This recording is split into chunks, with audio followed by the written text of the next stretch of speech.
Hey guys, I'm Alex. I'm This is Jamie. And now we're gonna do videos. We're not wearing the same clothes like for weeks in a row. We just thought we'd do the first couple videos now and to get our channel. Yeah. I'm just throwing that out there. But anyways. Actually, we're hobos. I'm pretty This much is someone a hobo. else's room and computer. Yeah, they didn't lock their door. Lock your doors, people. I didn't really lock it anyway.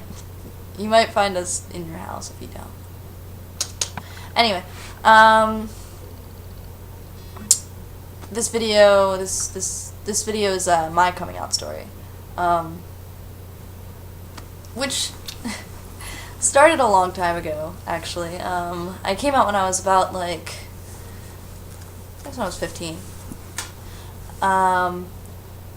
It really started out as kind of like I was teased a lot as a kid because I was always kind of masculine. I didn't do things the girls did. I never really the first thing to give you an idea. The first thing I wanted to be when I was a little kid was Peter Pan. I really, really, really wanted to be Peter Pan. But basically, I got called a dyke since I was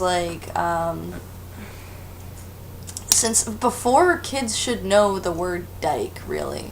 Like, why the hell, why are you, anyway, I got a lot of shit for it, so it was really, really hard for me to sort of come to terms with it and to really feel good about myself. I actually made a video, there's a video about it on my channel. But basically what happened was I eventually started kind of thinking about it. I always knew that girls were prettier than boys. I always knew that guys were really cool friends and Penises. Yeah, penises are just gross. I never wanted to touch one. I never had any urge at all. I thought for a while that I was, maybe I was just asexual, because there's no fucking way I was a lesbian, ew. Vaginas are scary, I guess. I went to Catholic school. I was really worried about, Hell? yeah, actually. I was so worried about my internal soul for quite some time, but when I was 14, I finally... 14 or 15, I think it was 14. Yeah, when I was 14, I was finally fuck it. I finally, I don't want to say finally, because that's, 14, that's young, I guess. But, I knew for a while. I knew since, I think in the back of my mind, I knew since I was 8 years old. But what happened was, I had been, I had set up these accounts on a website called myyearbook.com. And it was me and my friend Megan, and what we did was we set up these accounts so that we could, these fake accounts, so that we could help out our real accounts that were super, super popular. We wanted to get all that shit, lunch money, gold stars, popularity, so we could move up on the charts. We wound up being numbers 10 and 25 in the state and shit like that. In popularity. But at one point I was using one of my profiles to talk to girls, because I was just well, what's this shit about? And I wound up getting a girlfriend, sort of, and we'd talk, we'd send messages back and forth, but the problem was that my friend Megan had the password to all of mine, and I had the passwords to all of hers.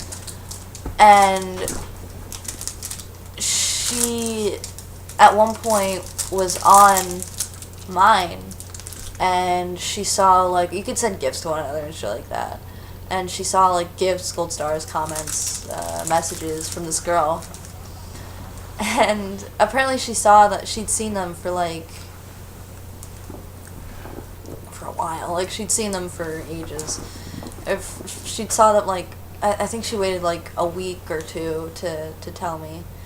But at one point, I was sitting at my grandma's place on the computer, and I got a message from her. It was weird. It was really weird because we never like messaged each other on the websites because we had each other's fucking phone numbers. What do we need to message each other for?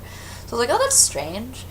So I went on there and I looked at it and she's like, you know, what's up? How you doing? We had like a little like trivial talk for about like 20 minutes, and I was just really curious as to where the hell it was going because it seemed like she was dancing around something. And eventually she goes, by the way, how come you never told me about ...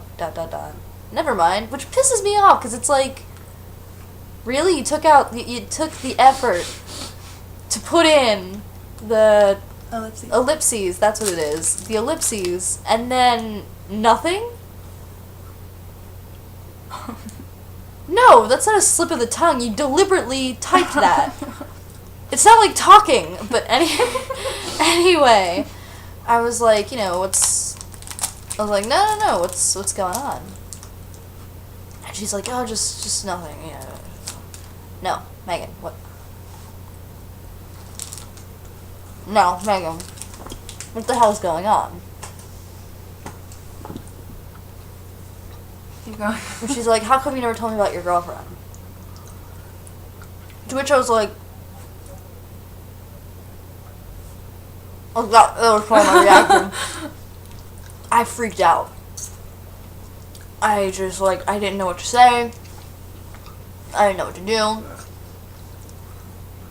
I just sort of,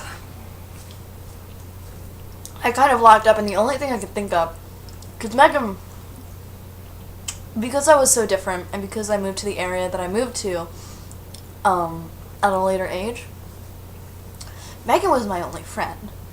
We were close as hell. She was like my sister.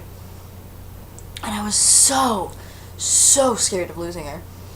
And I was so scared. And I was like, I don't know what's wrong with me. I'm sorry.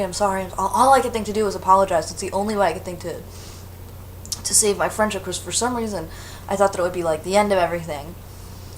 And it was a long apology, like, fuck, you know, I'm so sorry, fuck, you know, I don't know how you had to find that out, blah, blah, blah, I told her not to message any of my friends, you know, stuff like that. And I'm freaking out, and I'm trying to, like, to calm myself down. I try to put my shoes on, I tie my hands are shaking, I'm sweating, I was freaking out. And eventually I refreshed the page and I got another message, and all it said was, it's okay. And for some reason, I think it was, Alex, chill out, it's okay. And for some reason, just that little bit, there wasn't nothing fancy, no fanfare, no like really, no pretty words, just, it's okay. And for some reason, that just did it for me. I felt like so much had just been lifted off my shoulders. I felt so incredibly relieved. I can't even express it. And she was just like, you know what, I've known for a while, everybody knows, Alex, everybody knows, like, we've met you, you know, it was like one of those. And she, like, I called her up after I got back home from my grandma's place, and I don't really cry that much. I really don't.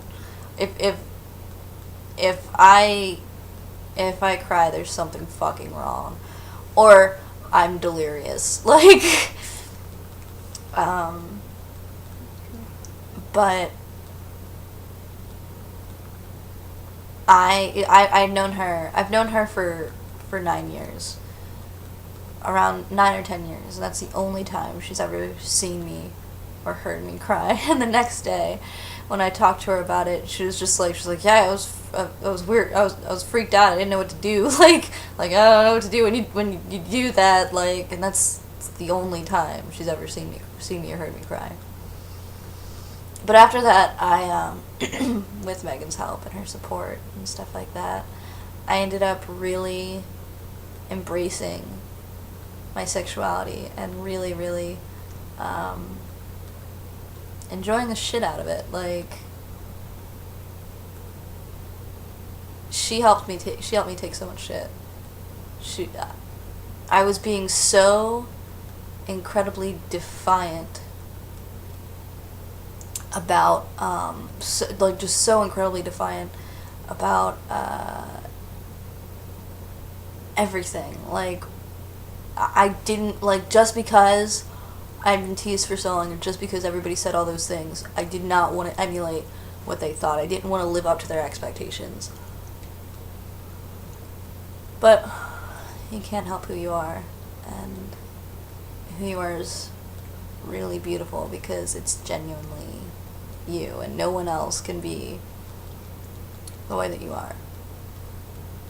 And she really helped me understand that, and I will be forever in debt to Megan Diane Breckenridge. Her real name's not Diane. I make up a middle name every single time I use a middle name for her. And she gets so pissed off because she's like, it's not my fucking middle name. What the fuck is your problem? Because I think her middle name's like Elizabeth or something. I'm like, no, Diane. But, yeah, it's my coming out story. I guess there's a lot more to it. Like, there's a lot more different facets. When I first definitely realized, like, definitely that I definitely like girls, and not penis. And when I realized sort of what I was doing to myself before I started, before this whole thing with Megan happened. But it would take so long to tell you that story. So long. So if you want to ask me that question, if you want me to do a video on it, like, let me know. But for now, that's my coming out story. And I hope you enjoy it, and I hope you can relate to it a little bit. And I'll talk to you some other time. Catch you later.